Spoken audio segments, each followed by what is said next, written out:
What's going on, my fellow wealth creators? Matty Ice here. In this video, we are going to have a lot of fun talking about personal finance, specifically the difference between the wealth accumulation or growth phase of our lives and the wealth distribution or income phase of our lives, because they are totally different and require different types of products that are much more suitable for each individual phase. And I think one of the problems that I've seen quite a bit as I've gone down this journey is that we're taught to try, like, when it comes to personal finance, there's a one size fits all, or there's a one magical product that we need to put all of our faith in that's going to solve all of our problems, that's going to give us really good growth and really good income.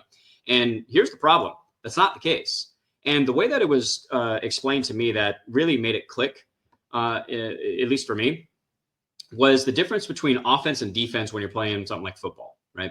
So when you're playing offense, so you have certain players that play offense, but then they don't switch over to defense because they're not suitable to, or not trained to play defense. You have a whole new team, part of the team that comes out and plays defense, right? It's kind of the same thing with personal finance, if you think about it, where the accumulation phase, we're on offense, right? We're taking risks, we're putting our money at work. So there's specific financial products or players that are really good for that phase of our life, versus when we're considering distribution, we're more on defense. We're playing the finance game defensively. We're being more conservative. We're reducing our risk and lowering volatility and things like that, right? Which requires a whole new set of players or financial products. And the problem that I have with a lot of the stuff in the personal finance industry is so many people are trying to promote their own narrative of saying like 401k's are a scam, or annuities are a scam, whole life insurance is a scam. No, none of these things are scams. They're just financial products, and some are better than others in specific parts, specific phases of our lives when it comes to personal finance. An example, we're going to be talking about 401k's and annuities, just to keep it simple. All right, there's lots of different financial products out there to create a very comprehensive financial plan, which none of this is financial advice. I'm just sharing my journey, guys, to hopefully, hopefully this helps, right? But with 401k's, for example, and one of the reasons that I want to do this video, I was inspired to do it, is I just had a conversation with Ted Benna, the father of the 401k himself. It was absolutely fascinating. I will link that down below if you guys want to check it out. Highly recommend it. Really good stuff in there. But one of the things that we talked about was having this more holistic approach to personal finance and utilizing these different financial products for what they were intended to do, as opposed to trying to fit a square peg in a round hole. As an example, 401k, really good accumulation vehicle, wealth accumulation, growth, etc. We get tax deferral. Hopefully you're getting employer contributions or employer matches, right? We have, we're exposed to the markets, right? There's more risk and volatility there, but over a 30, 40 year time frame, which is what you're supposed to be doing if you're investing in the market, then that should result in a pretty sizable nest egg. Hopefully, anyways, that's the plan, right? So really good accumulation vehicle, but so many people are relying on the 401k for income now, where that's where the 3 to 4% rule came up, where you can't withdraw more than 3 to 4% of your portfolio without running the risk of running out of money, right? Which I don't subscribe to at all. Neither does Ted Benna. He's not a fan of that 4% rule whatsoever. And here's why: because it's not necessary. Because the 401k is just not a good income vehicle. It's a good growth vehicle, good for offense, not so good on defense, not so good at generating income, versus annuities. Let's talk about that for a second. You're not going to find another financial product that is better for creating income, guaranteed income for life. I don't know that it exists. If it does, drop it down in the comments. I would love to hear it. I don't think it exists, though. Here's the thing: I see lots of agents trying to promote annuities as growth, like wealth accumulation vehicles. With these fixed indexed annuities where you get upside potential, downside protection in the market. Guys, be really careful with those things. I've seen some wild illustrations. They make things look really good on paper. Is that what's going to happen in real life? Probably not. Now, I'm not saying not to do indexed annuities. They absolutely have their place when they're utilized correctly for what annuities were designed to do, which is create income. But why are we trying to utilize an income vehicle for growth? Why are we trying to use a growth vehicle for income? How about we use both? And now we create a more holistic financial plan for ourselves that is much more likely to allow us to live the life that we want, the retirement that we want. Okay. So let's I'm going to share my screen because I haven't used my whiteboard in a while. Let's have some fun. I'm going to show you guys some numbers as well, but let's first address the two primary retirement risks that we're trying to solve here. All right, two primary retirement risks. Okay. Number one, volatility. Volatility. Okay. Got how to spell there. This is the ups and downs of the market. Okay. Now, during the accumulation phase, the wealth accumulation phase, growth, volatility, we're not too worried about it, or we shouldn't be anyways. Hopefully you have a really solid financial foundation in place. It's one of the reasons I love dividend paying whole life insurance and why I think we should be doing both. It's not one or the other. You shouldn't, in my opinion, shouldn't be doing 401k or whole life. How about we do both? Again, check out the conversation I just had with the father of the 401k who has tons of permanent whole life insurance, okay, as part of his plan. But anyways, during our wealth accumulation phase, volatility is not a big issue. We can ride it out, right? Because the way that this is designed to work is we're looking 30 to 40 years out here, okay? And one of the things that we can do to reduce risk and volatility is consistent contribution so that we're dollar cost averaging. So when the market is down 10%, 20%, whatever, well, the things that we've been investing in, I mean, if you're investing in it, hopefully you believe in it long-term. Well, now you're just getting it at a discount. And then when the market recovers, your portfolio is done even better. Now, there's another argument for the detrimental impact that it has on a portfolio when the market goes down, but it's a separate conversation. Still, at the end of 30, 40 years, regardless of the volatility, we should have a pretty sizable nest egg, historically speaking. No guarantees, but it is what it is. All right, so we can ride out the volatility. We can't do that in retirement because as soon as we start utilizing this for distribution, the volatility in the market can now be very, very detrimental. All right, and that brings us to risk number two is longevity. Whoops, not longevity, longevity risk. This is basically outliving our money, the risk of not having enough money for our entire retirement. And here's the thing, guys, people are living longer, right? Well into their 80s and 90s. So we're talking about like if you're retiring at 65, 67, talking about retirement for a couple of decades. Are you going to have enough money in your portfolio for that? I don't know. That's why, you see now, or I've seen it pretty frequently, instead of the 4% rule, we're down to the 3% rule now. And I think a lot of that is because people are just living longer, right? So volatility actually contributes to longevity risk because here's why, guys. Let me get a little more space here. All right. Let's assume we hit the coveted $1 million portfolio in our 401k. All right. And let's say we're ready to retire. We're excited. All right. We're going to stick to the 4% rule, which I don't agree with. Neither does Ted Benna. It's just absolutely ridiculous because it's not necessary whatsoever. We're going to get to that next when we talk about annuities and how they can create so much more income or the same amount of income with far less money if we're following the 4% rule. But stick with me here. Let's say that, we're unlucky and the market dips 10% right as we retire, right as we're about to take a distribution. Well, our portfolio value, what is it now? Well, $900,000. We just lost $100,000 of portfolio value in 1 year. But if we're taking taking distributions, we're following that 4% rule, assuming that we're still following it on the $1 million portfolio there. Well, we're also taking $40,000. How much do we have left in 1 year? $860,000. So our portfolio has lost $140,000 of value in 1 year. Guys, it almost guarantees that you will outlive your money at this point because there's no way to recover from this. When you take withdrawals, distributions from a 401k, tax qualified plan, whatever, that's exposed to the market, when the market is down, you are compounding the loss. There's almost no way to recover from that. And it significantly reduces the longevity of the portfolio. This is why the 401k, good growth vehicle, good accumulation, very not good at all for income. Okay. So something to keep in mind. Now, we could have what's called a volatility buffer. So that when this happens, okay, during retirement, you can tap into the volatility buffer for your income, wait for the market to come back, then resume distributions from the 401k. This could be a whole life policy, a home equity line of credits, annuities. There's a way to use annuities for it too, whatever. But here's the thing. We don't even really have to mess with this either. When we start to combine these different financial products that are really good at very specific things. So if we combine a really good offense with a really good defense, don't we have a really good chance of winning the game? I would say so. So we're using 401k's for accumulation in this example. Let's talk about annuities now. Okay.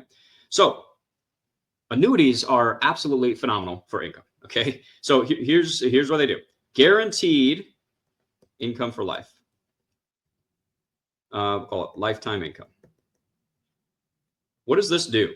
Well, which risk does this solve? It solves this guy right here, longevity risk. This means you can't outlive your money. You are guaranteed income from the life insurance company for the rest of your life. Whatever that is, it depends on how much you put into the annuity, what type of annuity, how old you are when you get the annuity, obviously. All those things are going to factor in, okay? And there's different types of annuities. We'll get to that in a second, but there's also something really cool that you can add to an annuity. It's called a cost of living adjustment rider. So this is to address inflation. Now there's going to be a cost to this. You typically get less up front if you add this rider. So there's no free lunch with these products, guys. But you can choose how much your income increases percentage-wise every single year, right? To help keep up with inflation. So you can do that. We have single premium immediate annuities, and we have deferred annuities, deferred income annuities.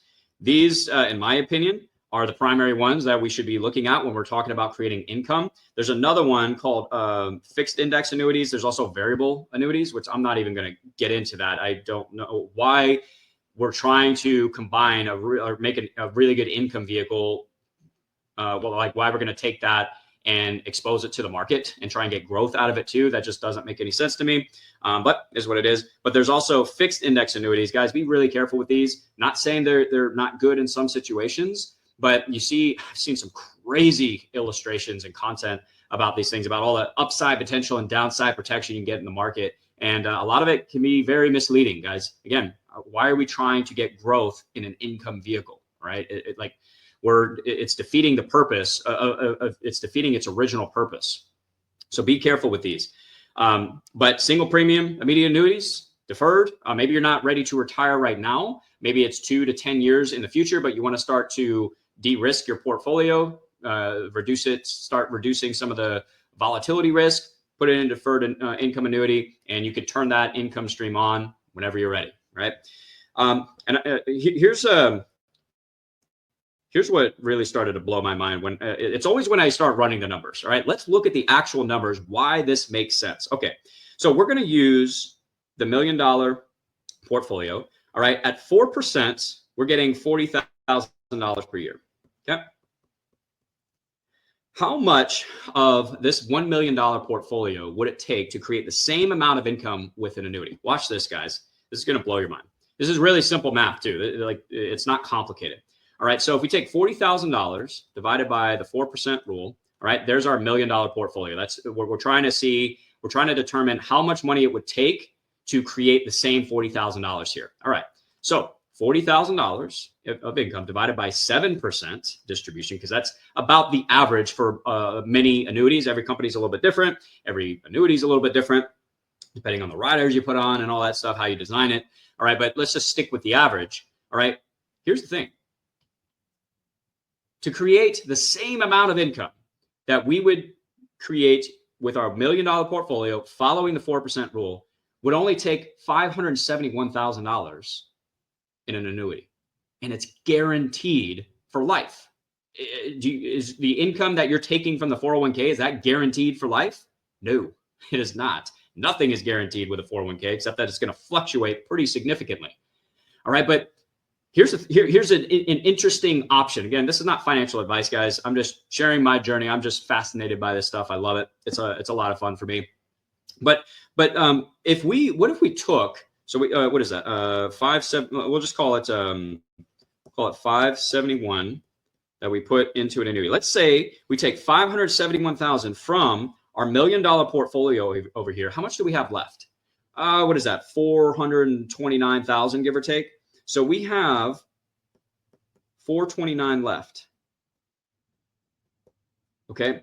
Now, here's the thing. If you're the type of person that likes to have exposure to the market, you like the idea of continuing to get growth, well, why not transfer, if you're trying to create $40,000 of income, why not move a portion of the nest egg that you created with the 401k into an income vehicle like an annuity that's going to guarantee that income for the rest of your life? So we're starting to solve the volatility risk here.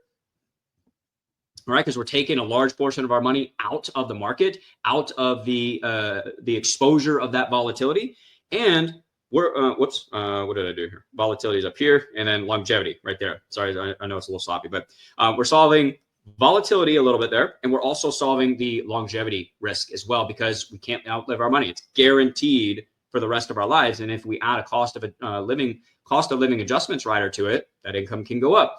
And then we can leave this other $429,000 to, have fun, ride the market. And let's say in 10 years, let's say our portfolio's grown back to, I don't know, 600,000 maybe. I don't know. Maybe we have a really good decade in the market. All right. So you've been getting income for the entire 10 years without the stress, without worrying about what the market's actually doing. That income is guaranteed. I mean, you talk about the peace of mind and the lack of stress that is involved with this too, that I don't think is not brought up enough. Like, when in our retirement years, do we really want to be worrying about what the market is doing and whether or not we're going to have enough money for our entire retirement? I don't, that's not how I would want to live retirement. But, let's say 10 years goes by, obviously we have inflation to deal with. Our payments have been increasing a little bit, whatever, to keep up with inflation with that rider. But now maybe we transfer maybe we want to raise, right? Maybe we transfer half of this 300,000 into another annuity. Or maybe we take another 571 to, create the same amount of 4%, that 4% would generate on the $1 million portfolio. Like, these are just options. I'm not saying like there's a right way to do this. I'm just trying to get the light bulbs to start going on here and start to just have people think about this a little bit differently. Like, there's not one amazing, perfect financial product that's going to solve all of our problems. We need to be utilizing them together for what they were intended to be used for. Because here's the thing, guys, what's the point? What's the point of reaching this $1 million in our portfolio? See, when we hit that, whatever it is that you hit in your 401k, it's just bragging rights. It's just on paper. We have to have a way to now create income from it. That's actually the primary point, the main point of creating this right here. It's not to look at it and brag about it with our friends. No, we need this to create income. That's why we're doing it. That's why we save for retirement, so that we can have income in retirement and not have to worry about working, not have to stress about what the market's doing, hopefully, whatever. Right? That's the primary purpose. So why would we continue to use our growth vehicle for income when there's a far better way to generate income from our nest egg that we've generated here, right? Why not move a portion of this into a much more efficient income vehicle? So I think I'll go ahead and wrap up with that. Actually, I don't want this video to be too long, but hopefully that makes sense. Hopefully that gets you asking some questions, thinking about things a little bit different, putting a little bit more emphasis on the distribution part of your financial plan. Again, it's not financial advice. Speak to your advisor about this kind of stuff, but you should have a distribution plan in place. Like, a lot of people are really good at offense, but pretty terrible at defense. And anybody, into football knows that if you have great offense but a horrible defense, you're not going to win a lot of games, right? And it's the same thing with personal finance. Are you really going to be able to win the personal finance game if you don't have a good offense and defense, if you don't have a good accumulation plan and distribution plan? What is your plan to generate income in the most efficient way possible when you hit retirement? when you're ready to turn that nest egg into income, how do you do that? What's the plan? Maybe it's an annuity, maybe it's not. I don't know. But this made a lot of sense to me. It certainly made a lot of sense too to Ted Benna. When I was talking to him about this, I specifically asked him, like, hey, what do you think about transferring a large portion of the nest egg that people have built up with the 401k and putting that into an annuity to create income? It's like, absolutely. That makes a ton of sense. And, it's just because, we're taking a more holistic approach here. We're not married to any one specific financial product. Be careful with that, guys. Like when people are married to one or two specific products, that's where people can get into trouble, right? We need to be utilizing all of these things. So anyways, I hope that was helpful, guys. Hope you got some value out of it. If you have any questions, drop it down in the comments section below. Love to hear your feedback as well. And make sure you check out the links in the description. Lots of additional tools, training, and resources for you there. Make sure you take advantage of them. And I will talk to you in the next one. To your success. Matty S is out.